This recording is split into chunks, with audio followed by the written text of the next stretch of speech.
தேனி மாவட்டம் சின்னமனூரில் இரு கோஷ்டியினரிடையே ஏற்பட்ட மோதலை அடுத்து அங்கு போலீஸ் பாதுகாப்பு பலப்படுத்தப்பட்டுள்ளது.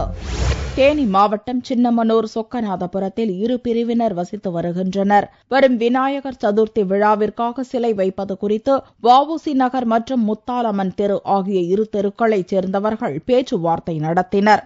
அப்போது வாக்குவாதம் முற்றிய நிலையில் இரு கோஷ்டியினருக்கும் இடையே மோதல் ஏற்பட்டது. ஒரு பிரிவினர் மற்றொரு பிரிவினர் வசிக்கும் வீடுகள் மற்றும் வாகனங்களை அடித்து நொறுக்கினர். 10 பேர் கம்பு எல்லாம் ஆயுதத்தோட வந்தாங்க. நாங்க எதுவுமே இல்ல, நாங்க சும்மா பொம்பளை ஆளுங்க. நாங்க 8:45 வெளியில உட்காந்துருந்தோம். வந்தோடனே மடார் கல்லு இதெல்லாம் எல்லாம் வீட்டவே உடைச்சாங்க. நாங்க உயிருக்கு பயந்துகிட்டு நாங்க வீட்டுக்குள்ளதான் ஓடி உடையிறோம். எங்க கதவை தட்டி உடைக்கிறாங்க.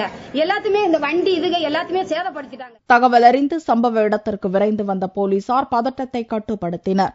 இந்த சம்பவம் குறித்து இரு பிரிவினர்களைச் சேர்ந்த 89 பேர் மீது வழக்கு பதிவு செய்யப்பட்டு 7 பேர் கைது செய்யப்பட்டனர். தொடர்ந்து அங்கு பதற்றம் நிலவி வருவதால் போலீஸ் பாதுகாப்பு பலப்படுத்தப்பட்டுள்ளது.